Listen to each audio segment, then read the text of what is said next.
welcome to another Mailbag episode of the It's a Mimic podcast. My name is Terry. I am here with Dan and Adam. We have 3 tables to choose from, the black, red, and the white table. And as per usual, we will roll a die and then answer a question from the table that we've landed on and the corresponding number. Yeah, and we've gotten these questions over the past 2.5 years from 1.5 million people. That's a bit of an exaggeration, but like off of our email, off Reddit, off of Instagram. Yeah. Like this is just the collection of questions we've gotten. So when we answer questions about our opinions on the new 2018 releases of certain books, you'll be thrilled to hear it. What do you guys think will be in Tasha's? Well, how are you guys doing? How are your weeks? How are our weeks? Good. I mean, my life is pretty much work and raise children. So the days bleed into the other, and suddenly it's Wednesday and we're recording. Well, I've actively avoided that for 33 years now. So. Adam? I am just mad. Okay. I'm just mad. I got mad on the way over here. Oh, no. When I realized that, so I was born in 1983. Okay. I'm sorry. Good year. Yeah, it's just a great year for a lot of movies and music. But one thing that was not good for was Superman movies. Superman 3 came out that year. Okay. Superman 3 was 1980? Superman 3 came out that year. And then I was thinking about... You don't like Christopher Reeves cloning himself? Anyway, no, my problem is that Superman 3, Superman 4, Superman Returns, Man of Steel, and Batman v Superman, Dawn of the best Superman movie that's existed in my lifetime was Superman fucking Returns. And I'm sad. Was that the second one? That's the one with Brandon Routh, right? Yeah, where Kevin Spacey has a real estate scheme and Superman's got a baby he didn't know. Look, the whole thing is just a mess, and it's the best one. It is the best of the 5. You rate Superman Returns over Man of Steel and... Man of Steel was grimdark masturbation. I know we're all supposed to love Zack Snyder now, but I don't. Did you sneak the word masturbation in there, like real quick in that sentence? I don't sneak masturbation. Yeah. From now on, I will take my time. Adam proudly declares masturbation. I will sneak it. It will not be a quick thing anymore. It will be a slow... Masturbation is not a solo act for Adam. No, I want everyone involved. Right, so we got to circle this a couple times. Yeah. Do we have a mailbag to get to? I really hope so. You guys tell me should we when you're roll ready. Initiative to see who goes first? Let's roll. I hope we get a question the with red Superman. die. Sure. Okay. I got a 1. I got a 6. I got a 7. I'm going first. Yay. So, Superman. No, you're rolling on the tables. Right, okay. All I'm saying is if we can have so many different Batman franchises and a lot of it isn't good, how come we're not getting... So we could just eventually get... You know what? All right, white die. What do we got? A 12. At It's Graham's Life from Instagram says... Oh, Graham. Have you played any other versions of D20 Tabletop? Like D20 Modern, etc.? And if so, do you have any thoughts? Nope. Oh, I have. What have you played? I've played D20 Modern. I've played back in the day. I mean, GURPS was kind of D20. Oh man, it's been so long ago. There are so many different options with this that I forget what was a D10 system, what was a D6 system. But yes, I have played, especially in the modern system. For 5e, they don't balance properly from what my brief cursory glances have been.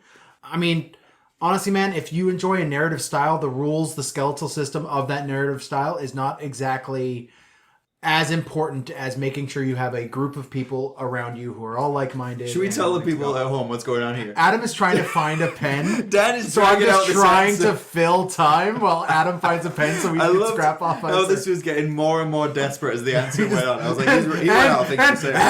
Adam, come back! All right, cool. As though we couldn't just pause and then edit the space out. No, this is a mailbag. We don't fucking edit this. This gets mastered. This is just raw. Mastered. Okay. We promised I wouldn't. I'm going to go next. Raw and clumsy. I'm speaking of raw and clumsy. I'm going to go the white die and a 2 on the white die. All right, I've got the white table in front of me. Mailroom Slave Brad says, Brilliant. You're cursed to only be able to play one class for the rest of your career. What class is it? Bard. I mean, clearly it's wizard or cleric, right? Like, how many different cleric, options do you have with it? You could be a ranger while being a cleric. You could be a wizard while being a cleric. You could be... it's cleric, right? It would be cleric for me. Do you guys want to hear a serious answer? Sure. I like playing characters that have that serious connection to a deity because it's not something I have in my everyday life, but I love exploring that. When I played my cleric, I thought it was amazing. And I get to play a Catholic priest when we play Call of Cthulhu in a couple of weeks. And I'm so into it. I'm going to be fucking quoting scripture and going and like getting really. It's just going to be the Pulp Fiction, like Yeah. Ezekiel 25:17 every single time. Yeah. Yeah. Cleric. Cleric, yeah, cleric's I a mean, good answer. yeah, Bard's good too, just because it is the master of all trades. Really? Well, jack of all trades. It is not a master of anything. Well, no. Do you know the full quote for that, by the way? It doesn't. A jack of all trades is a master of none, but better than a master of one, or something like that. Really? Yeah. So yeah, that just fucking hit hard. Hey? Okay. Both of you just staring at me. This is an audio medium, boys. Like, you gotta fucking engage. Sorry. Whose turn is it? Me? Yeah, please rescue us from this shit. Red die. Dan just keeps talking. I'm quiet long enough, Dan. 15. Red's my table. Rolled my own table. Spidey Rich asks, what's your favorite city from a video game or book and why? Oh, that's a good one. That is a good one. That I is feel a like good I need one. longer to go. I don't think it counts as a specific city unless I chose one city, but just Skyrim as a whole. I'd spend my whole life in there. Yeah. You know? Okay, so we'll say Whiterun. Brilliant. Okay, or whatever. One of the other ones from there. Adam, I need a second to think on this one. Gotham. Yeah, okay. Yeah. Look, the architecture alone and the fact that, The I know, Gothic architecture. yeah, but like I know that Spider-Man is in New York, right? And there's all the tall buildings and shit. But Batman has infinitely taller buildings, and, so many more perches. That he should not be on as a man. Yeah, right. How the hell did you get up there? Like, How did you get up there? Yeah. so I'm just like I don't know. I love the layout of Gotham. The fact that there's like not just towers, but it goes underground, Right. in a lot of places, and they've got harbor. There's shit to do. I could set an entire campaign in Gotham. Yeah. I would play in that campaign. Dan? Oh man, I'm honestly struggling because there's so many. I want to say like Rivendell or Minas Tirith would be good. Yes. I never liked Minas Tirith. I love the layout of it. I like just in terms of fantasy cities, It's impractical. it very impractical. But for fantasy cities, it is one of the iconics in my mind. Rivendell, I think, would give you true peace. Yes, And content. and that's why I go Rivendell, because I like spending time out in the woods. Yeah. I'm no Dave. You didn't go with Lothlorien for that then? No, Lothlorien is.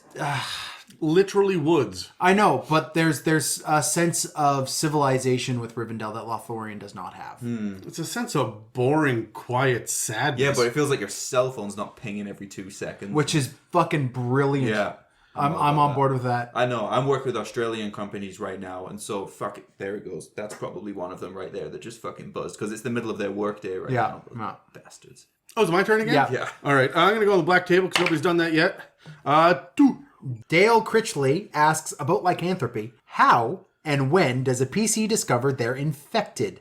Before, dusk, or midnight? That really depends what you're trying to do with it and how you play with the curse rules. Right? But we actually have a D&D question, which is strange now. So, look, we did the 2 lycanthropy episodes. And by the way, I got a fucking fact on that one wrong as well. Where I'm like, it has to be a magic weapon and silvered. No, it has to be magic or silvered. Okay. So I started digging into that curse. The curses in D&D are just bullshit. They need their own system of ranked levels of curses and so on and so forth. And lycanthropy should be like a level 8 curse. It should be something that you have to then go deal with on a side quest. Would you align it with the spell levels? So like when you say a level 8 curse, it is effectively like at a level 8 spell Remove has been curse. cast? Yeah. Okay. Yeah, I think I would, just so that you're like level 15 when you gotta like handle that easily. You'd have to be end of tier 3, right? Yeah. So lycanthropy, it depends how you want to run it. Is it something that they can control? Because sometimes people want to do that, right? They get to be the Hulk or Dr. Jekyll, Mr. Hyde or whatever, right? Yeah. And so, I don't know, if I want to play the traditional werewolf whodunit, like you're taking a level of exhaustion even though you just got 8 hours of rest. What just happened and why are you covered in blood? And where are your pants?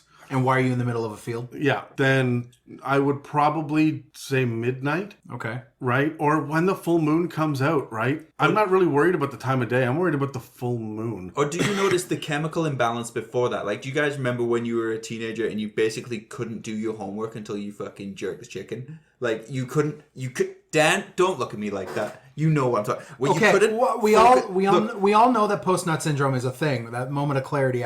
Again, you're That's how just you. fucking That's how looking you know at when you don't. When you Yeah, whether or not yeah. you like somebody. Did you guys just give me shit for saying masturbate like what- 15 minutes ago? Oh, no, I'll we said jump on this post-nut grenade. syndrome like a normal person, I'll but jump you're on this grenade. declaring masturbate from the mountaintops. I'll jump on this grenade and look. I gotta say, this is something women will never understand. It's okay. There's things about them we don't understand. But where you fucking you can't do anything else, fuck. Dan. You can't focus on anything. Don't make But eye imagine contact with me. Imagine that. The name of my sex tape. But imagine that. But if you've got if you've got lycanthropy, I think it would be the same. It would be you'd start looking at Orgasmic? people like you want to eat them. It's a different urge. Oh, okay. But you know, Are you going it to would go be through like all the that. tropes and shit too of like, oh, hey, the meat smells really good to you, and then they cook it and it doesn't smell good anymore? I think Shit you like should do that. the moment of clarity after you kill somebody or something like that. I think that Your should be- intelligence goes up, I'm very sorry. but I'm only very for the sorry. next like Beast. 3.5 minutes. That's Well, fucking it's gonna- brilliant. it's gonna Yeah, be a- it should for the next 60 seconds. It goes up. Yeah, 10 rounds. Yeah, You have a it- moment of But do clarity. you feel as guilty? It's like Knowles. you eat that raw meat and you like that of the intelligent creature and you get that moment of clarity even in your werewolf form. I'm down. I think it would matter what type of lycanthropy it is as well. Were-rat is going to appear at the different time than a werewolf, than a werebear, than a wereboar, and down the line. Yeah. So But I think you know before you change. Oh, I don't think so. I think you know something's up, but you don't know what. Yeah, I don't know. I think you would. I think you would. Give me an Arcana check. I think some things would Medicine check? just- maybe. I think you would No, just Arcana check. You think? Okay, it's a magical disease. No, history check. I'd accept a history check. Now, If only- there's some sort of lore that would bring up and you'd notice signs that you would get from a history check. Only if you had a reason to question that in the first place. If, for example, you've gone full lycanthrope and you are a wolf, and you're fighting a bunch of wolves and one of them bites you, and you do a history check to see how bad this wound is, I'd be like, it's a bad wound. Or a medicine check, and be like, yeah, you got bit by a wolf. You do an Arcana check, wait a minute. Yeah, I don't It's a think magical disease. true, but unless you know that you're fighting werewolves, you would have no indication at the moment of infection that you've been infected. That is the point, yes. Yeah. That's the point. But That's like the point that I'm making. there's no arcana roll. Like it's when you start getting these signs building up to your first change that I would start allowing these arcana rolls, and that's why I'm thinking history in the same. I wouldn't have it the moment that you're bitten, but I would have it pretty soon after. Your body, your chemistry, everything is changing inside you. Yeah. You would feel it. You would feel something. Okay, it's like second puberty. I think just weird things that just make them start pissing razor blades and stuff like that. Like, Ow. yeah, but it's just they got to know something's not right, and I think they'd know early. Like my balls just dropped further, right? like that kind of thing. Or like your voice cracks, but it's like a howl. It's not just like a whatever. Yeah. It's like, what do you do? What was that? Spooky Chris.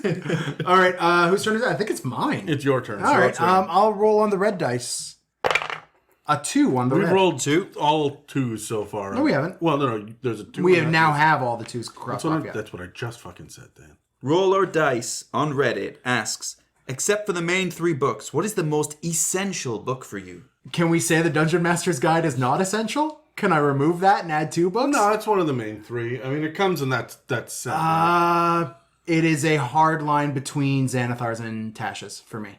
Really? Yeah. Oh, clearly Xanathar's. Tasha's offers more than Xanathar's does, in my opinion. Xanathar's offers more subclasses and more spells, and it's got the character builder thing inside of it, and it's got more feats. It's So for players, Xanathar's is a better bet, but Tasha's also has more subclasses, plus class options, plus NPC rules, plus more spells, plus some magic items, plus like it's got a bunch of additional rules in yeah, it. Like but we literally went for years without that, and the game was just fine. yeah, but now that it's out, the game is that much better. Right, but before Xanathar's came out, the game was half a game. So if you ask me So you know, Xanathar's is more essential. if you ask me a year ago, Xanathar's 100%. Now that line is more blurred. I am just saying that if you were to remove all of the Xanathars, if Xanathars never came out and Tasha's was your PHB2, for lack of a better term, you would feel shit missing. I mean, yeah, but we felt shit was missing until Tasha showed up, and now we have cool NPC sidekick rules. And I didn't so much. It's all extra. No, I'm telling you, it's Xanathars. I mean, but it depends. Are you a player or are you a DM? Yeah. If you're a DM, Volos, right? Or Mordenkainen's, Mordenkainen's, right? yeah. Mm-hmm. Or I mean, if you're playing an Eberron, clearly, Eberron. Yeah. right? So it depends what you're doing. Here, no, a hot take. Acquisitions Incorporated. We just Brad and I sat down and went through that book, and it is fucking choice. It is. It's so good. They left it here after they went through it, and I've been flipping through it, and buddy, It's good. oh yeah. Larry, what about you? Surprisingly good. I mean, not for everybody, but good. I get the most enjoyment out of the monsters, so I love Volos. Volos, I love cool. reading all the extra monsters, but that's not from a practical point of view. That's just personal enjoyment of reading. Volos has got some good player races in it too. So It's got some great lore. I mean, Yeah. Mordenkainen's has good lore about established conflicts between established peoples. Yeah. But Volos gives you those peoples. Yeah, that's right. Black die. 19. Oh fuck! This was okay. This is a long one. From our friend Alexander and Otherskip Davis from Reddit. He asks, "What happens when you have Sturges?" Fucking, I'm out.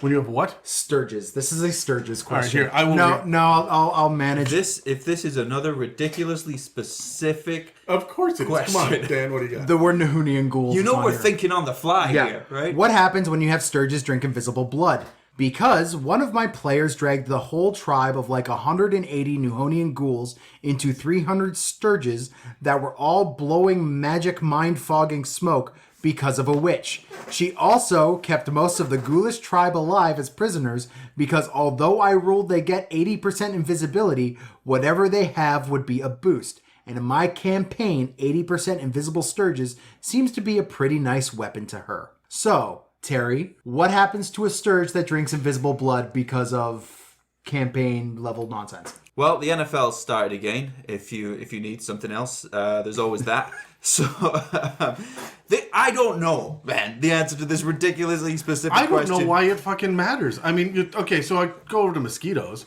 right? I say, okay, they go drink a diabetic's blood, or they go to drink someone with malaria's blood. Or they're still a mosquito. Yeah. They don't change. It's not suddenly like the mosquito has a sugar deficiency. Well, remember, the Newhonian ghouls are the things that are invisible everywhere but their skeleton, I believe. Yeah. They're just people. So he's asking, will that Sturge become invisible because Yes. they've drunk?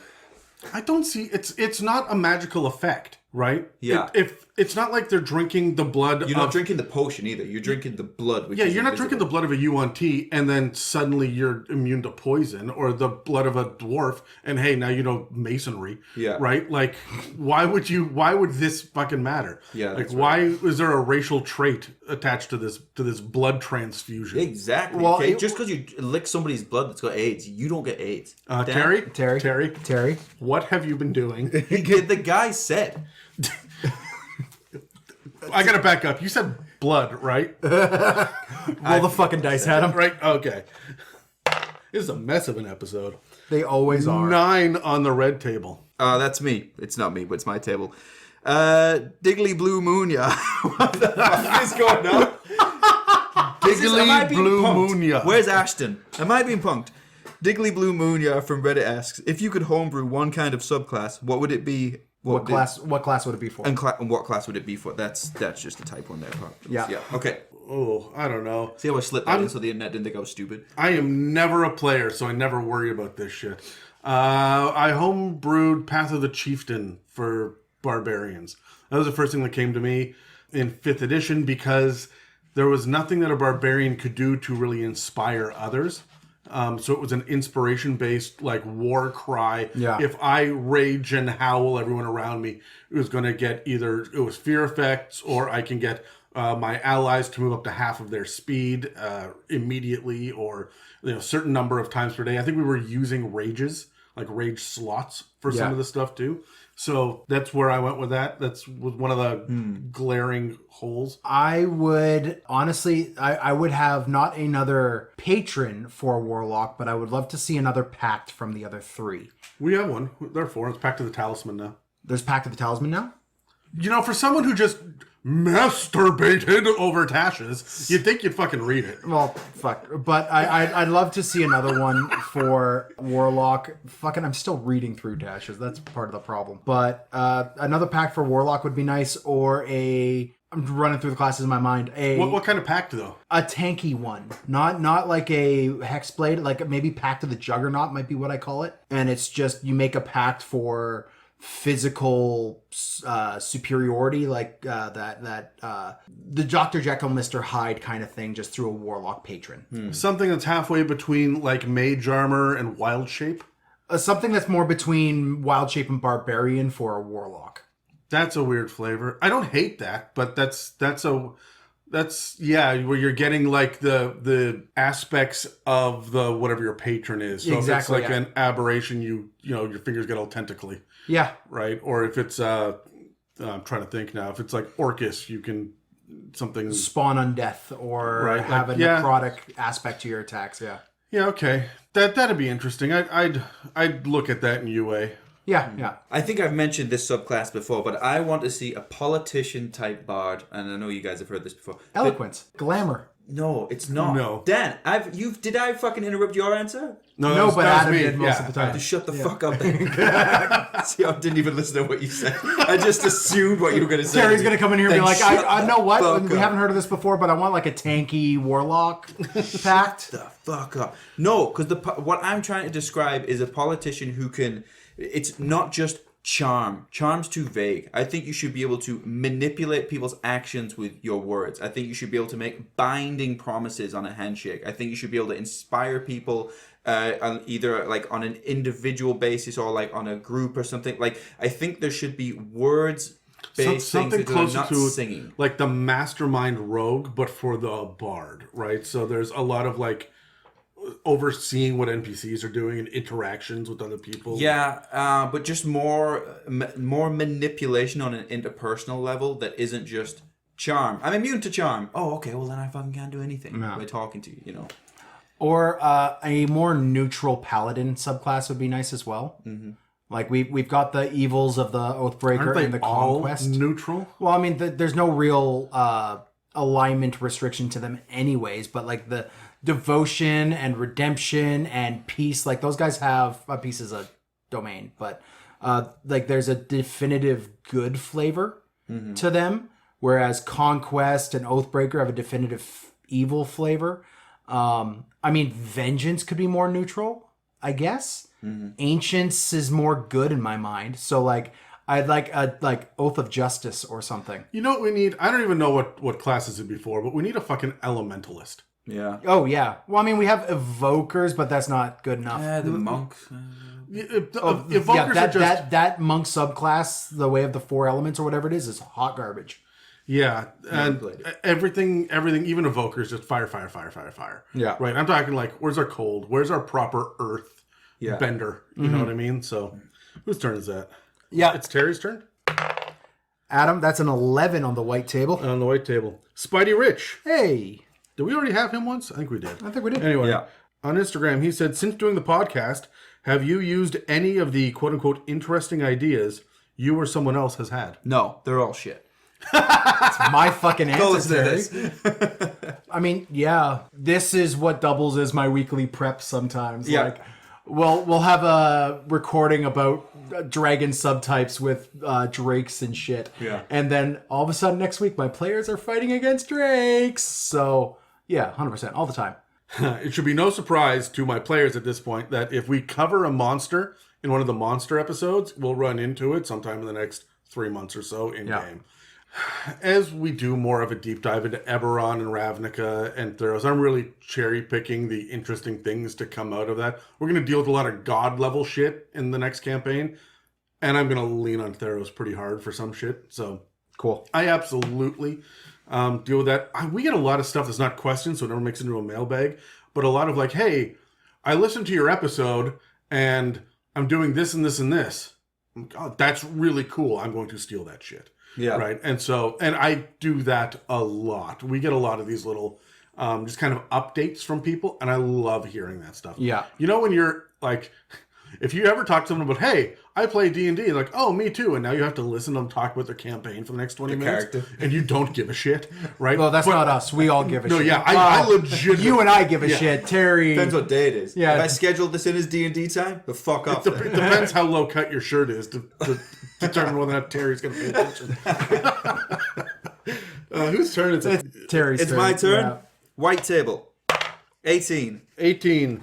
Another skip on Reddit says, should 6th edition be campaign agnostic? So what that means is it's not set in Forgotten Realms or Greyhawk or Eberron. It's just general D&D. And by the way, here are some random campaign settings. Pick and choose the one you want. I would ask if who asked that? Skip. Another skip. If another, not the original Skip, but another Skip. If another Skip was here, I would ask him what is your reasoning? What do you think is the benefit for that? Because when things are too agnostic, but basically when it's too vague and open like that, it's too difficult for new people to come in. Because as much as we say in this game, you can do whatever you want. The three of us at this table know that the D&D players out there will not let you do whatever you want. No. You can do whatever you want as long as you do these specific things all the time and you never go away from this. So when things are too open, it's too intimidating for new people to come in because they don't have a direction. But if you go, here's the Forgotten Realms, here's some cities, and here's what to generally expect from these people, brilliant. I can work with that. Otherwise, it's just like, you're playing elves wrong. It's like, well, fuck, I don't know. Honestly, the only way I can see them doing that where people will actually buy it and give a shit is if it's backwards compatible with 5th edition. Right. Or they say, hey, you know what? Here are the 2 subclasses for barbarians in 6th edition. But each one of them, both of them, have a list of how barbarians are run in Eberron and how they're run in Forgotten Realms. Each one has 2 paragraphs on each one of these. Right. And you go through that for every subclass. You also have that for every monster. Where are you going to find cloakers in Eberron as opposed to Ravnica? Mm-hmm. Where are you going to find... how do orc war chiefs operate differently between these? At which point you are breaking up... That's so much additional material that you are just throwing into every single book that it's too much, and right? And what's going to happen when the new player or new DM tries to play a game and they just got excited because they don't have any direction and they put a hobgoblin in with a load of modrons and then a T-Rex shows up and the actuallys of the world are not going to deal with that. What's the advantage to do that? And look, in 4th edition, one of the only things that I really liked about 4th edition was the DMG actually had like a major part of the book talk about how to DM and how to homebrew. Right. We don't have that. Yeah. Right? There's like kind of some guides and tips and spread among all the different books, but there's no real guideline. There's no rules to follow. There's no basic setup for a new DM to figure out how to do this. You just kind of go in blind and thrash about. But knowing that elves have dark vision and don't need sleep and have a +2, and I have specific like Forgotten Realms lore about I've got high elves and wood elves, but they're also called sun elves and moon elves sometimes, depending on the region they're in. And that gives me somewhere to go from, right? Yeah. This is why I'm anti do whatever you want with the races as far as the picking and choosing of just fucking call it lineage and move on and keep it with the +2 dex +1. Sure. Yeah. Right? Like, and just fucking move on. Like, don't make it mix and match. If there are no boundaries, what are you doing? You're not playing D&D. You're just making math problems for yourself. Right. I kind of agree with what all you said. Sorry to interrupt you for 1 second. I know I just told you off for that. I remembered what your quotation was. Sure. Because it's a quotation, it's not a quote. Okay. You said when you're overly specific in some areas, Yeah. you cause ambiguity in others. Yeah. Case in point. I would honestly agree. I don't apologize for interrupting. I've seen previous tabletop games that have attempted to be ambiguous and open and kind of umbrella-esque with their build, and then they throw out many different supplements over the time to kind of fill out all the lore in different areas. One of the things that brings to mind is Warhammer 40k does this. Now, that's a different type of game. It's a tabletop war game, but when you have a rule set come out and then a year and a half later you get your book for your race that you're doing, that you're so excited for, that you know is coming because you've got these little painted army men, it's enough to make someone quit the fucking game. So get your shit together, and if you're going to have an umbrella style game, immediately you have to come up with either a gazetteer or a primer or something about each of the like 6 popular settings, right? And each one needs to be equally in depth without the same like high depth focus, which like Adam said would be such an insurmountable task. Why would the fuck would you even try it? Yeah. Right? I think I can understand where there may be reasons to try this, but life is all about playing to the highest percentages, and I think that the net loss of players is going to be greater than the net gain if you do it that way. Yes, you're I just agree. going to lose. More people are going to lose interest. And people are buying into the Forgotten Realms right now. Like, I'm okay with it. Well, they're buying into 5th edition. The Forgotten Realms is just so shittily supported that it's difficult to say that. When was the last time we got a Forgotten Realms book? I mean, Icewind Dale. Probably. Yeah. But even that was like, hey, way up on the west coast in the north in this valley, so it doesn't even really fucking count. Yeah. There's this god that you will kill by level 8, so let's keep going.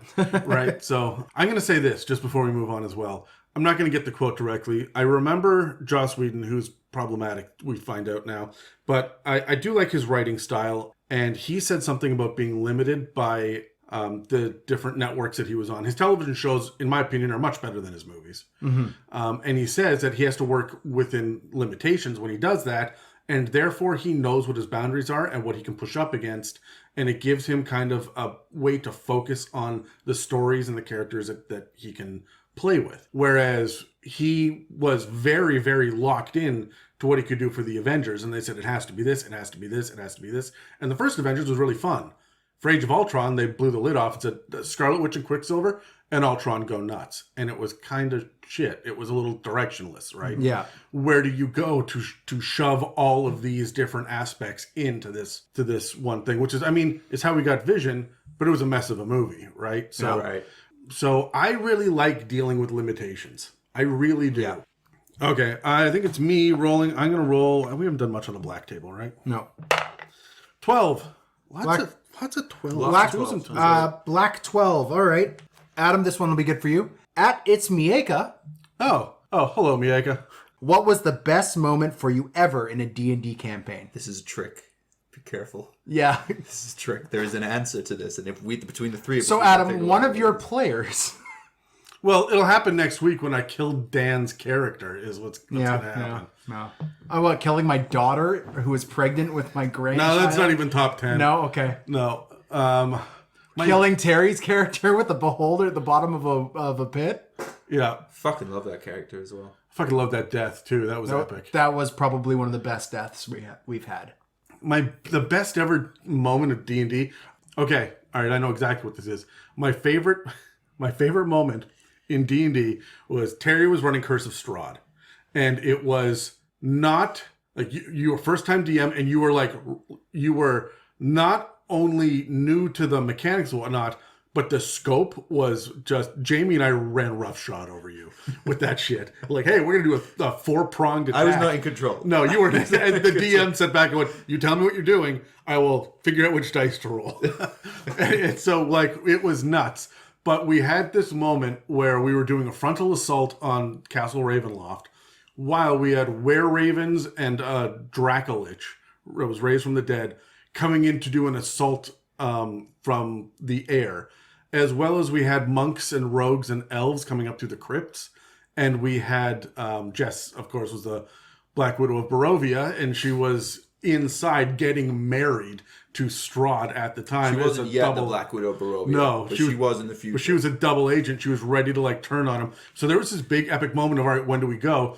And Jamie's like, now. And you're like, now? He's like, now. And so us and a bunch of werewolves just run across like 100 feet of open lawn to get in, to storm the gate and tear it down. Meanwhile, a wizard, a high powerful wizard NPC, has like polymorphed for a moment to become a bird and to get over the wall and drop him. Remember, spoiler alert for Curse of Strahd, you're going to want to skip this in 3, 2, 1. Mordenkainen and Gordon got up on the fucking parapet. Gordon, yeah, right? Oh, hot Gordon. Yeah, and then we're dropping like holy water barrels down on a zombie army to kill them as well. And my favorite part of the whole thing was I get to sit back and watch this nonsense because I'm playing a fucking dwarf cleric in heavy armor running across 100-foot fucking like field. Everybody else, werewolves are getting up there, and I'm like, okay, I can do it. All right, and I'm not double running in case I have to heal anybody as well, so I just go 25 feet. 25 feet.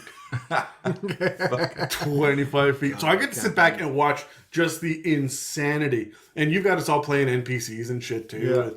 this crazy 3-pronged attack. It was so much fun to watch as you are sitting there going, well, I guess that one's dead and that one's dead. You're just picking up zombie minis off the map. Glue. Yeah. It was a lot of fun. And it was just raw. The idea behind it was good. But hey, look, we had fun. That's what mattered. It worked out. What was the best moment for you, Terry? Best moment in D&D? I don't know. I like those real high emotion moments, whether it's like, I don't have a specific moment, but I have times when I've looked around the table and everybody's like mega celebrating, or like everybody's getting ready to cry, or like people are getting mad, and it's all part of it. But I can't think of the specific moment on the spot now. But I don't have an answer. But my favorite times are when it's like a big payoff. And in D&D, we're so fortunate that it's not like at the end of a 2-hour movie. It's we all know it's at the end of like 2 or 3 years of campaigning. You know, that big payoff. You can't beat it because you can't simulate that anywhere else in the world. I would say that following a sports franchise. Maybe, but I only know disappointment. Like I fucking literally have never known success in that ever. Thanks, England. What's your NFL team? It's Saints. Yeah, we're not in a. Me too. We're not in a good way. Yeah, I'm gonna check in a couple of years. Yeah, I'll see how it's going in a couple of years. I know. Yeah. My best D&D moment from recent years, because there's some big shit that happened way back when that's really, really cool that I'll probably get the details wrong. But in recent years, it is probably the way we ended the first campaign with my nemesis character.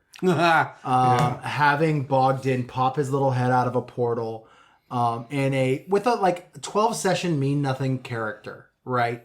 That, of course, I went overboard on because I was joining a group that were highly touted as a bunch of high role play, high involved There's no players. choice in that group. People just start doing it at you. Yes, and you had to do it, or you were going to be come in with strong opinions, or you will get bowled over. Right. So I came in with this dragonborn who was hunting down this dwarf arms merchant, and Adam's like in my backstory, I ran through the portal after him, so I knew he was in this realm. And throughout the campaign, I was looking for information about him. In fact, I think that's one of the reasons why I killed that gnome.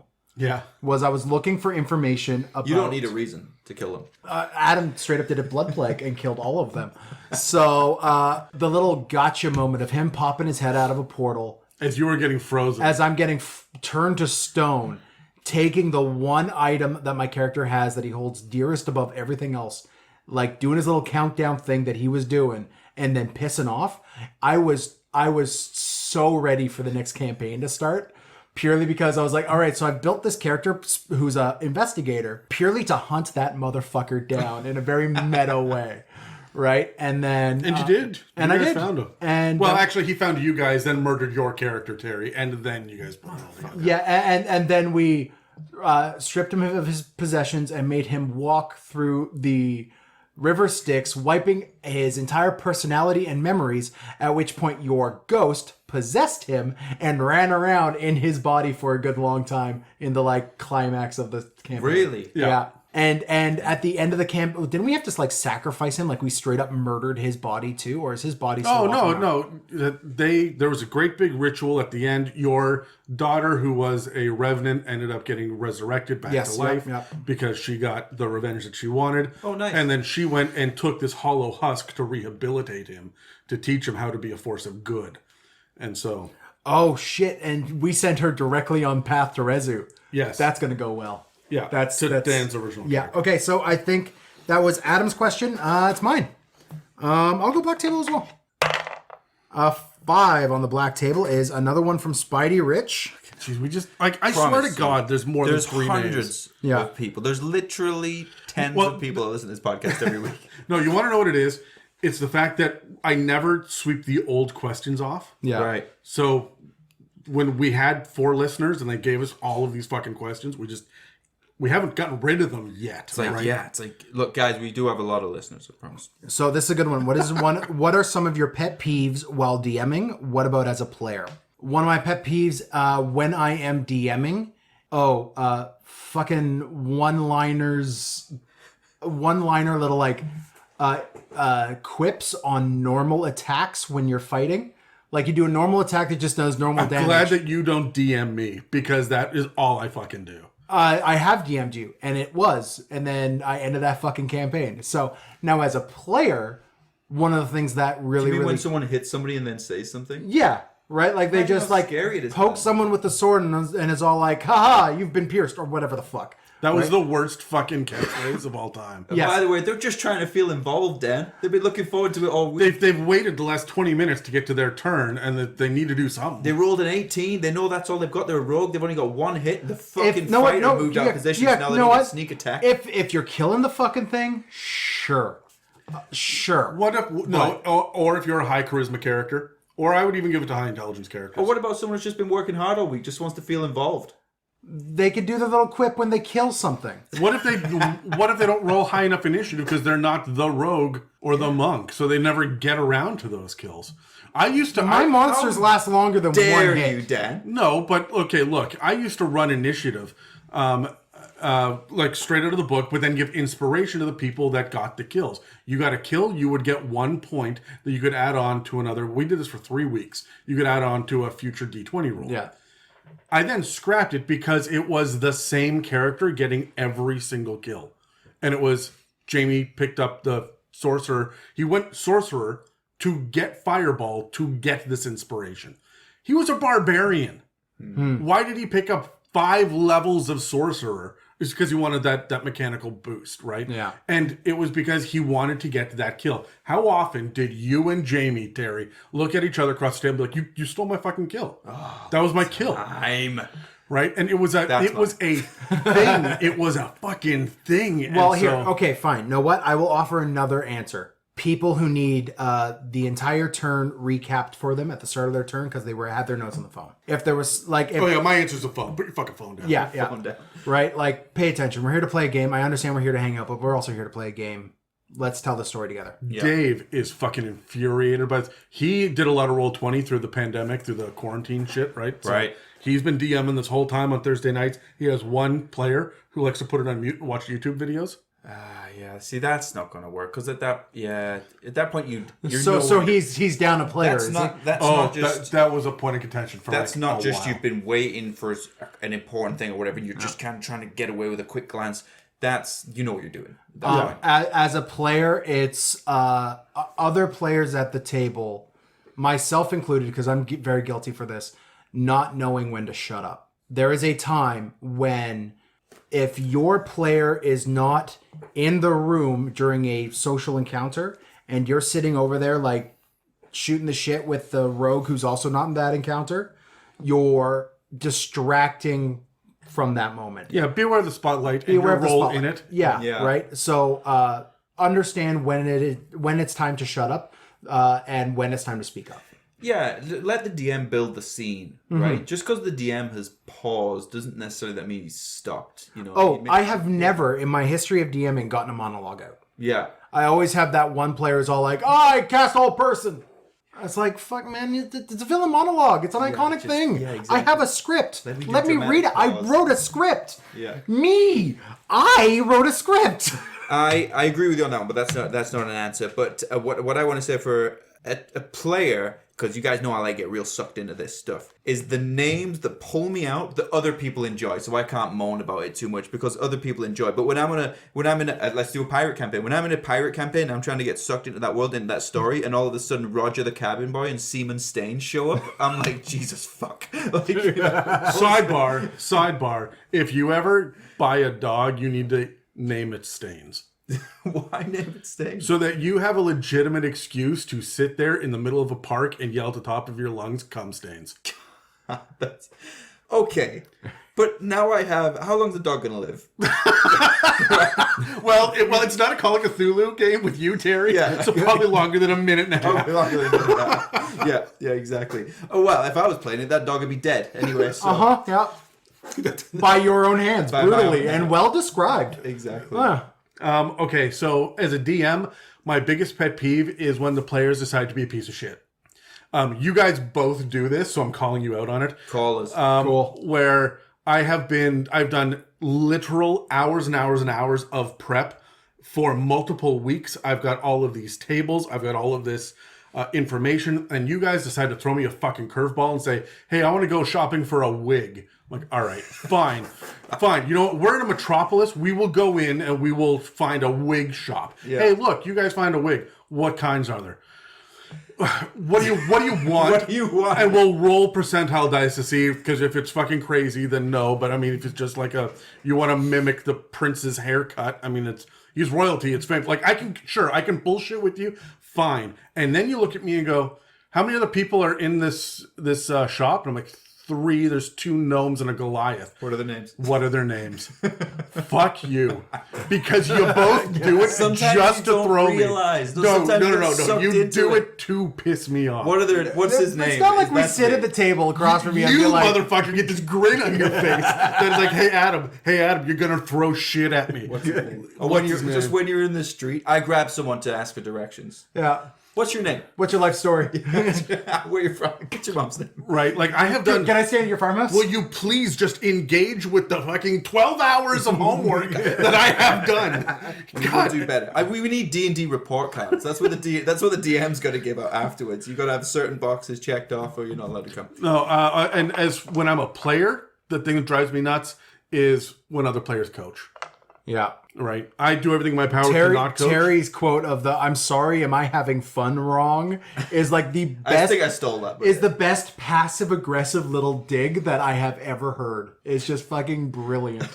Just like gently setting down your pen, turning your chair, like it's a masterpiece. You're welcome, Dan. I think I stole it from someone. My turn. Black table. 2. Done it. I think I already got that as well. 18. Colton Adrian asks, "What are your thoughts on an interparty murder?" I think he means inter-party murder. Inter-party means from one party to the next. I think he means like one player character like killing PvP, another player in the character. same party, yeah. Yeah.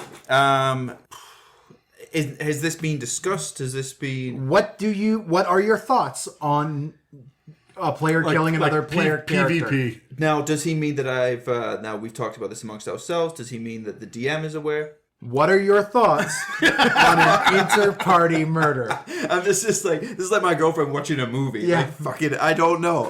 Somebody just texted me. This is all I got. Look, if it's well orchestrated, you're not fucking somebody over and you're not ruining their fun, as in they've been excited to play this character for months and they've built it and they've done all this and you're just stripping them from it because that's what my character would do. I'm playing an assassin. If it is going to add to the fun, I have no problem with it. If it is a gamble and it might ruin somebody else's fun and the payoff is only you get a quick aha moment, then it's not worth it and it's not a good idea. Adam? I've had PvP twice in the last, 3 years. And the most recent time, Dan, you shot Megan's fucking leg off. Yeah. Did you? Oh, yeah. Yeah. She was possessed at the time. Karate me now, Megan. She's playing a monk now, and it's So, Really? yeah. So I use crit tables, and I like crit tables, but one of the things on the crit table is you can remove either an action limb or a movement limb. Yeah. Right? And so we only let the players use the crit tables. We don't let NPCs or monsters use them, so that you guys can do wicked awesome shit to the enemy kobolds, but they're not going to wreck your fucking day with a lucky roll. Right? You guys are superheroes. I'm going to let you be superheroes. However, that rule still applies when one character needs to get possessed and Dan is across the room with crossbow expert and he needs to stop Megan's character who is possessed and running into the next room to literally slaughter the innocents and therefore drop the protective shield from the army of the undead by having enough blood sacrifices. Like, this was campaign ending. Dan needed to do something and he fucking crit. And then rolled remove a movement limb. Brilliant. So I shot her leg off. Hey, I've been on the receiving end of that as well. So. Yeah, so Megan went down. Oh, fuck. Who's going to lose her leg in the new campaign? Yeah. Someone's got to do it. So Megan went down, the ghost popped out and ran away, and she turned to Dan and said, in character and out of character, hey, you did what you had to do, don't feel bad, right? Oh, but I did, and then I made her like a clockwork Peg leg, leg, yeah. But the other time was actually when Jamie killed Kara? Terry. It was Kara? Yeah.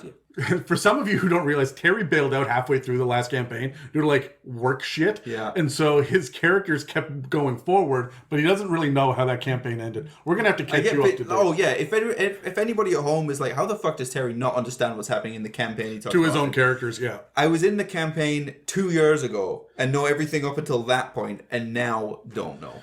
So, no, the other time was, Terry, with your character, you went up against a level 20 wizard, and you guys didn't know it. You were level 9. Yeah. And I said, do not fight. And you guys did. And then they essentially charmed the barbarian, who turned around and crit and super crit again on Terry and murdered him outright in one hit. Yeah. And the only way that we got through that is they had a time reversal object, a homebrew item, which let them rewind 5 seconds, but only the person that uses it will remember it. So the ranger went, oh shit, rewind 5 minutes. And then before they all burst into the room to fight the wizard, went, okay, all right, hold on, everybody stop. I watched you die. This is what happened. Yeah, that's right. So we had to rewind that. I do not like player versus player. No. And I mean, there's been a third time, Adam. You and I did some PvP versus my entire campaign that I nuked and ended poorly. I am pretty sure that I was not a player, though. I am pretty sure that I was just playing an NPC. You were pretty much just playing an NPC. Well, no, you had stats. You were rolled up as a player. For the first 3 sessions, then I was gaining additional levels and getting special items and going to town on people. I mean, to be completely honest, that campaign didn't last that many sessions, but it did not go well, especially for the other players at the table who you brutally murdered. So, And it was their first campaign, and they'd put in fewer than 10 sessions. But like because of my life circumstances, I couldn't DM it anymore, Adam. So Dan decided to punish literally everyone else.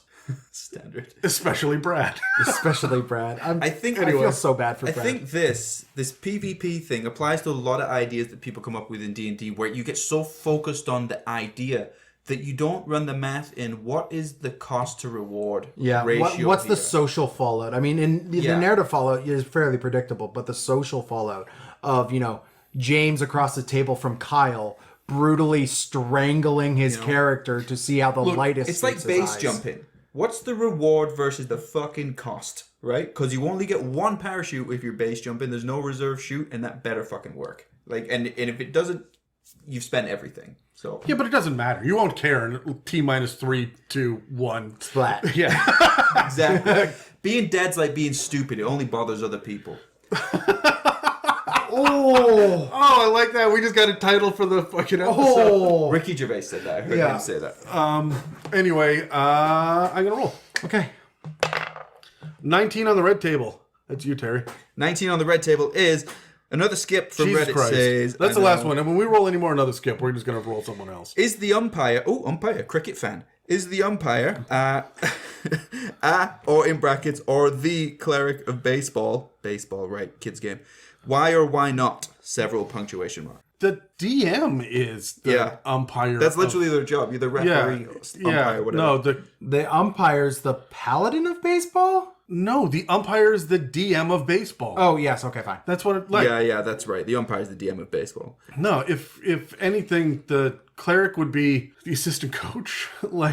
See, I'm very thankful you're here for this mailbag because I was literally an umpire for you were 6 years. Yeah, and you actually have a concept about baseball. I have zero concept of baseball. You thought it was cricket when we started, so there's a certain amount this of was about cricket. I didn't think baseball was cricket. I just want to enlighten our American viewers. The rest of the world, spare a sprinkling of people. Do not give a horse shit about baseball. In England, we think it's a kids' game, and we don't think adults should play it. It's.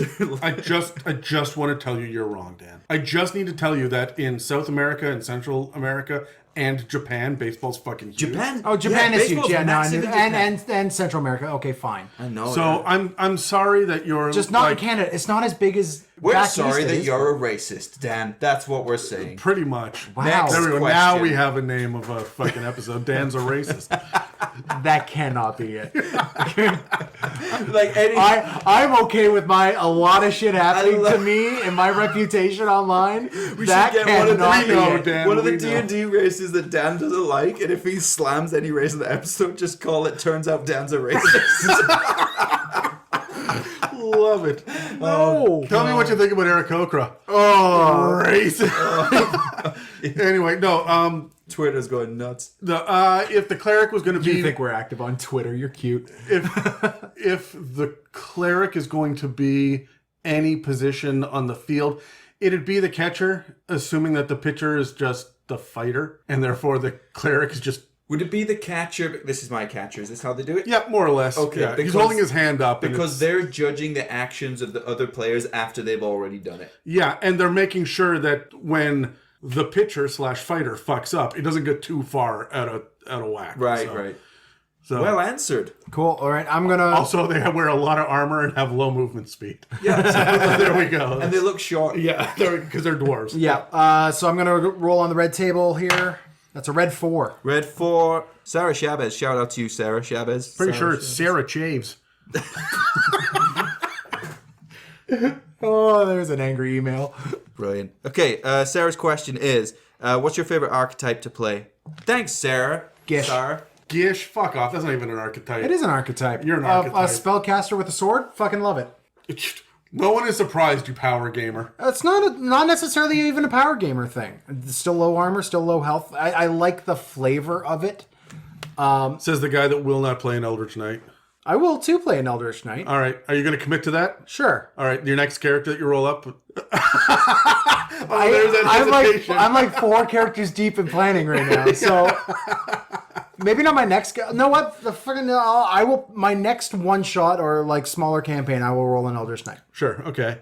What's your favorite archetype, Terry? I like the skulking thief. You know, I love that type because it becomes very interpersonal. For Yeah. me, you got a lot of talking and sneaking in the shadows and just that classic thief. And you don't like it for the edge reasons. You like it for the. No, because it's not how I play it. See, Yeah. I don't. When I did Solomon, who's that kind of thing, I didn't sit in the corner with the hood over and my mascara on, you know, praying somebody talks to me so I could tell them not to talk to me. Even though I did do that with that character. He was a bit of a braggart. Like he. Yeah, he was a showman. That's Yeah, what he was. yeah. His strength was speaking to people and manipulating them and taking things from them. But as a thief, and I love that. My favorite archetype, I don't know, man. I play every archetype in every session. I'm the forever DM. I like the started off as a monster and became an NPC and is now a valued member of the party. Cool. And it's always a goblin or a kobold, right? We've had some limited success with Manticore. Yeah, but like that's another one. Like there's Not Aarakocra, this one. Kenku. Kenku's are the little ones, yeah. Kenku, yeah. No, that's my favorite thing, where they start off as this sketchy, weird, creepy character who then becomes, I don't want to say an indentured servant, but like suddenly worships the party and is going to And everybody else hates Well, them. we like to call him the team mascot, right?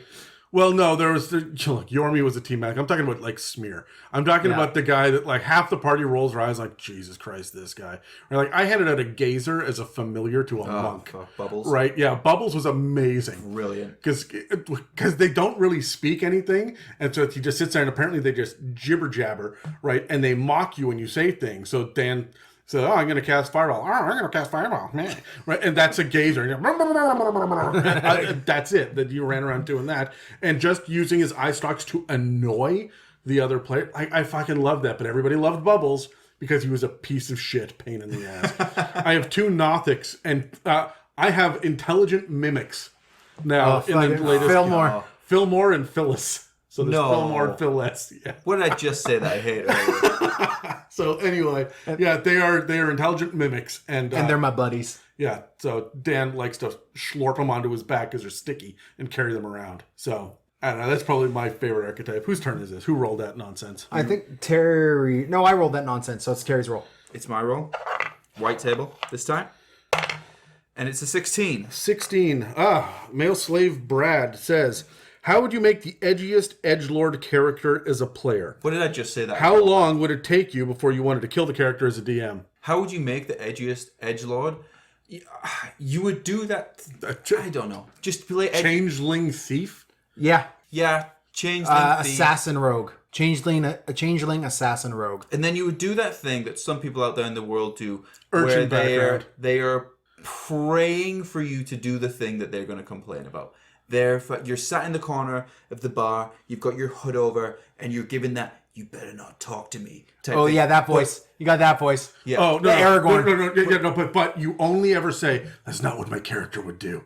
Yeah, but you're acting like you don't want to mingle with people, but you're fucking praying for somebody to come and speak to you. And okay, so You as can put that across. a DM, when would you kill the character? If you had one at your table, when would you kill it? When would I kill a character?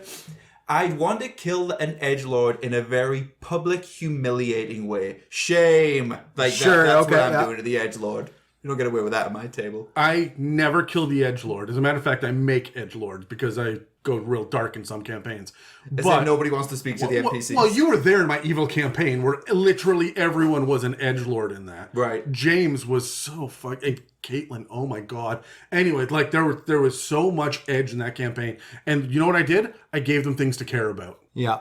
Yeah, you did. Like Very Charlie smart. showed up with a deep, dark background of like, I'm playing a fallen ASMR and nobody could ever know that I'm a mastermind and I've got all these disguises and I never tell anyone my real name. And I'm like, okay, well... What's it say on top of your character sheet?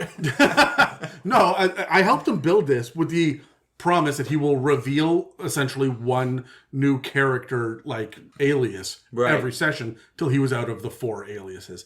And he did. And everyone around the table was like, what is happening? Who is this guy? And then he blew the wings out. Here I am. I'm an ace man. I was like, what? And then when that was done, I turned around and I said, now what? Yeah. And he went, well, I got that out of my system. So yeah, all right, here's some shit to care about now in the world. Giving people shit to care about is a good one because nobody's immune to that. Yeah. Everybody's going to... I will let you get that edgelord shit out for the first month of gameplay. Yeah. And then we are going to actually get invested in the storyline. Yeah, I'm with you. My turn? Yes. We're a little bit light on the red table, so I'm going to go that. Seven. Another skip from Reddit asks... No, we're doing another one. That's fucking Alexander Skip Davis. I'll roll again. Roll again. 6. Another skip, no. Roller Dice asks, what are some officially published beasts outside of the monster manual that the druids should know about? Okay, I did a bunch of research on this one. This is the only one that I'm like, I don't... Because I'm the one that compiles all these, and I looked at it and I went, I don't know. I can't come up with an answer off the top of When my head. they're overly specific like this, is very difficult. There are additional beasts and volos, of course, but Icewind Dale, Dungeon of the Mad Mage, and Storm King's Thunder all have quite a few additional low-level options. So, start there. There are some decent ones in Tales of the Yawning Portal, too, and Tomb of Annihilation, Wildmount, Baldur's Gate, Dragon Heist, and both of the Tyranny of Dragons books have a couple of entries, but don't pick them up for the beasts only. If you're a druid, don't spend the money. I'm personally a fan of the giant Rocktopus and the fiendish giant spider from Out of the Abyss. But when it comes to increased wild shape ability of Circle of the Moon, the Monster Manual still has the only CR6 beast with the Mammoth. So when you were level 18 and above, that's the only CR6 beast. Yeah. But Yawning Portal gives the CR5 Elder Giant Lizard, Volos gives the CR5 Brontosaurus, and Storm King's Thunder has a CR5 Hulking Crab. Ooh. So there are some options at higher level, but I mean, I don't know how I feel about wild shape in the first place. So I never play druids. Yeah. Okay. Cool. I'm gonna go roll on the white table. A tree. What's your favorite published adventure from Spidey Rich?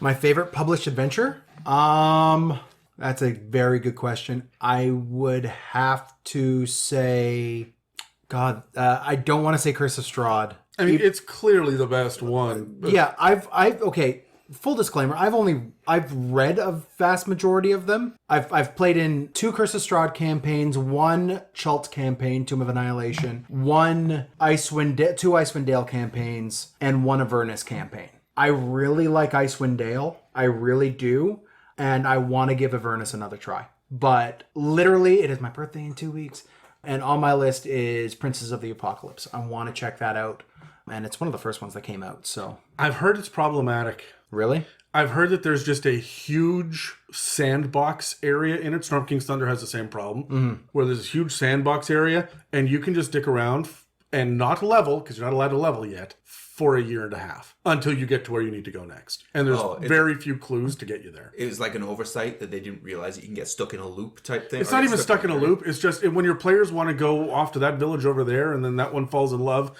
and this one wants to go be a knight of the round table, and this one wants, like, you will never finish the And campaign. then they decided, actually, let's just settle here. This is great. Yeah. Does that say specifically 5e? No. Oh, okay. Cauldron. Shackled City Adventure Path is my favorite. No, sorry. This podcast is a 5th edition. Yeah, I don't give a fuck at this point. The Shackled City Surprised you Adventure... gave a fuck in the first place. The Shackled City Adventure Path that was produced for 3.5 is fucking money. I love that one. Man. Did 3.5 have some good? Terry? What? Have some good adventures? We have one co-host, I'm not going to put him on blast, who says the 5.0 edition, and it makes me... Why did it get an entire 0.5 when that... Why wasn't Because it just it wasn't a full new edition. It was just an... So it should be 3.1, surely. Yes, but it was a significant enough change where it went up to 3.5. They changed enough of the core rules that it was almost a brand new edition. It's like they changed roughly half of how the game should be played. So 3.5. Yeah. Sure. Terry, you got a favorite? You know published? what? I haven't played it, but I've read it through. Is Tyranny of Dragons? Well, no, I'll say Horde of the Dragon Queen. I've read it through, and I'm really excited that one day I'll get to run that. I'll just strad it, and it will be going off. Like, I know this, but there's enough content where I'm excited about it, to the point where, not saying that it's shit, but there's things I look at and I say, that's great, and I want to build onto that. Like, Cool. I'm excited. Yeah. I think I can do a lot with that. You know, I don't know. I'm going to probably say Dungeon of the Mad Mage because I love the freaking crazy batshit, as Dan would say, kooky dukes. Kooky Dukes bullshit. Yeah, like it's every level is different than the one that came before it. Level in the dungeon, not like character level. Dave is running through it right now with his Thursday group, which Kyle's playing in. And so I get to hear updates about it all the time. And apparently it's just batshit insanity, which is a lot of fun. However... Wow, Dave, I like D&D on Thursdays. not with that group. No, they don't role play. It is combat. Every time it's like an NPC shows up, they either kill it or rob it and then kill it. So They kill it after they've robbed it? Yeah. You've already got the stuff. I'm not kidding. Yeah, they leave no witnesses. I don't see what your issue is. So I like listening Dungeon Mad Mage. You know, honestly, does it even say D&D specific? Where's the question? Favorite published adventure? I am reading through Horror on the Orient Express for Call of Cthulhu right now because we're going to play it. Holy shit, is it going to be like... I have literally hundreds of pages of textbooks to read just to understand the setting in the first place. But it is so immersive and so in-depth. And there's a 50-page handout of a manifest about what there is on the train, including the manifest of who's there, what your menu is, what's in each car, and like, cool. Yeah, the homework was done. I wish that Chaosium would actually do some D&D published adventures, because there's like, we should outsource to them instead of whatever nonsense they outsourced Sword Coast Adventures Guide to, because that was just Bad. balls. I hope you didn't prep too much, because I'm going to turn the Orient Express adventure into Snowpiercer. So look forward to this. I hope you're going to batten down each train Again, car. you're playing a Catholic priest. No, yeah, that tracks. Snowpiercer. Oh yeah, they're always on their best behavior. Yeah.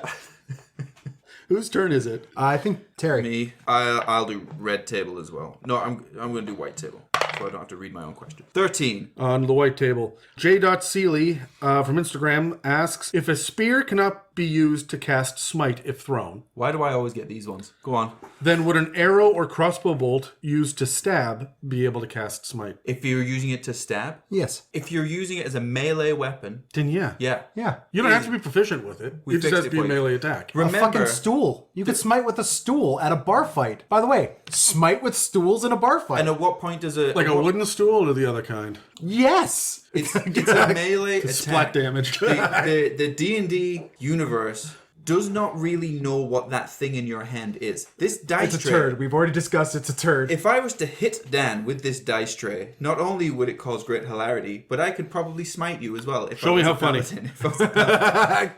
And with a little prep. I like it. I'm not fucking One playing day we along should get with you all of us in assholes. here and do like a murder mystery audio stuff. Oh, I would fucking love All to do those a old D&D. radio shows. I would love to do a D&D. Well, that was kind of the inspiration for Deep Dark of the Radiance, was one of those old radio shows. That's Yeah. what we wanted to do. Man, I'm 100% on board to doing a D&D themed murder mystery. Yes, please. So my turn. Rolling a die. 10 on the black table. 10 on the black table. User Zyther009 on Reddit asks, your party has to travel underwater. The water genasi still on land offers to use shape water, aka the best cantrip in D&D, Fight Me, to form a water bubble so that everyone can still breathe while they travel. As a DM, do you allow this and why? And why is your answer yes? Do I allow it? Yes. However, it only lasts for 5 minutes and you got to cast it again. And you could only have 2 effects of shape water up at a time. And when you're casting it the second time, where are you getting the air to fill that gap? Yeah, you gotta stay by the surface. Yeah. I have no problem, but if we're gonna get nitty gritty with that, then what's your swim speed? And how far are we going? Yeah. Like, I understand we're all trying to be Kevin Costner in Waterworld, but no. He didn't have an air bubble, though. He had Okay, gills behind Kevin his ears. Costner's friend in Waterworld. Did anybody have an air bubble in Waterworld? There was the fucking, like, bag that they brought down with them as they were swimming down to where there was land. Yeah, I guess. It has been literally 2 decades since I watched that movie. Is it? Fuck. I've never seen it. All I know is I'm that not Dennis big of Hopper's a fucking Adam god and I love Sandler that fan. man. So, I think we covered it there. I don't need to Yeah. say anything Yeah, else. okay, Guys at home, I know these are older questions, some of them. This is your opportunity to literally fucking ask us anything in the world ever. We'll cover all this weird shit in the regular episodes. Look, and honestly, I'll tell you in fucking podcast land the same thing that I tell my players. If you want to get nitty gritty, if you want to get mechanical, if you want to get technical, we can, but then I get to do it too. Yeah. Yeah. So, yes, but do you really want to open this up? I'm going to cast the rug on fire and burn down the room so that all the NPCs that are tied up are going to die. Okay, cool. So, you want to burn down shit when people are restrained and unable to move? And okay, noted. That is something that is now in my repertoire. Yeah. You want to get really technical with this movement shit and breathing underwater and stuff? Great. This is now in my repertoire as well. Yeah. Fuck around and find out. That's our answer. pretty much. Yeah. All right, my turn. I'm going to roll black table 6. It was bound to happen, gentlemen. Oh, no. Pepperina Sparkle Gem. Let's talk about Pepperina today. I don't know when this episode's coming out, but we were talking about fitness equipment. Never mind. Go on. Why did I say that? That's a stupid thing to say. What's the cute little story about Dave and Jurassic Park that you mentioned in episode 99? Okay, all right. So I had the pleasure of going to see Jurassic Park in theaters with Dave when it came out in 1993, which means Yeah, Dave was what, 5? 7. 6? 7? He was 7. So I was 10 and he was 7. And we went, and his mom was there as well. And you know the part where the T-Rex busts out for the first time? Right. And roars real loud. Okay, so Brad, this is the point where you can turn off the episode because you don't give a fuck about Jurassic Park. Anyway, the T-Rex roars real loud, and Dave is sitting there at 7 years old with his hands over his eyes, but he's like peeking through his fingers, but he's so scared that he's like shaking, and the T-Rex roars, and I can hear this tiny little 7-year-old voice go, Mom, cover my ears, because he won't take his hands off of his eyes because he's peeking through. It was freaking adorable, Bless and him. I still give him shit about it to this day. Bless him. Anytime something loud happens, I ask if he needs his mom to cover his ears. So Oh, poor Dave. Is that me? White table, because the black's not working out. White Table 9. 9. King of Rot on Reddit asks, what happened to the many roads to Amelia?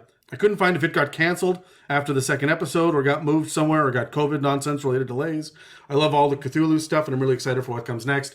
We answer this every, 4 or 5 months? Yeah. It's coming, all right? Like, COVID totally screwed us on Life, that. the world, everything. It got completely derailed. It was so intensive to do all of the episodes. So we've recorded the episodes. We are in the process of editing them, but we're not going to release 2 or 3 just to get hit by another wave of the pandemic and make you wait another year and a half. Yeah. When it's all done, it's all going to come out at the same time. So it's at least consistent. So please forgive us for the pause. It's coming. Yeah. Yeah. So any final thoughts before we wrap this up? I mean, we need more questions from people. So more people need to send us more questions. Yeah. You can ask us whatever you want. I mean, they're so well behaved though, and we literally say you can ask us whatever you want, and maybe we'll dance around it a bit, but we will give you an answer. Okay, all right. I know we said we weren't going to roll anymore Alexander Another Skip, but number 1 on the black table is Sure. from him. And we're going to throw this right out there. Let's do it. All right, Dan, Okay. read it for us. What is the most dreadful question we can ask you? Something that attacks my repressed Christian upbringing. Or your repressed Christian sexuality. Can sexuality be Christian? Can Yes. it be? I don't know. What? Ask the priests. Yikes. What? They did it. Yes, they did. Don't Anyway, cancel me, Dan. I'm just trying to speak the truth. anyway, Terry, Only what's speak the the truth. worst question they can ask? What's Was the that a Moulin Rouge reference? I Yes. only speak the tooth. Yeah. Nice. John Leguizamo, hell of a guy. Yes. Love that man. What's the worst question? I mean, look, I'm a natural adventurer in this life, okay? I've tried a lot of things along the road trying to find myself. Just don't ask for specifics on them, because some things I'm moving on from. That's Yeah. it. You know, I'll dance around it anyway. You're never getting a truthful answer on some stuff. I don't know, man. Numbers will be exaggerated up or down. You're a fairly open book. Yeah, although if anybody's paying attention, here, I'm going to just pull the fucking film off of this for a second here. If anyone is paying attention, every time there's an awkward question in any mailbag or there's any sort of like really personal shit that comes up, I either dodge it with a joke. Like, do you guys remember the first mailbag episode? What's your favorite sexual position? Yeah, your And purple saxophone. You two fucking answered it, and I'm like, you idiots. And then I just made something stupid up. Or I say, all right, well, moving on to the next thing, and Yeah. you guys never pick up that I've dodged the That you fucking dodged question. it, yeah. So it like no one actually holds me accountable for this shit. So yeah, ask us anything. Accountability's coming now, I think. Anyway, if you'd like to support us, we have a donate button on our website, www.itsamimic.com, as well as a store for some sexy merchandise. We also rely on word of mouth to get news of the podcast out there to the community. So please pass the word to everyone you know that we're available on iTunes, Spotify, and YouTube, as well as most podcast apps. Additionally, if you would like to send us mailbag questions, you can send it to us at info@itsamimic.com, or you can reach out to us on the stickied post on our subreddit, r/itsamimic, or through the Instagram mailbox. Thanks again for listening to It's a Mimic, where you never know what you're going to get.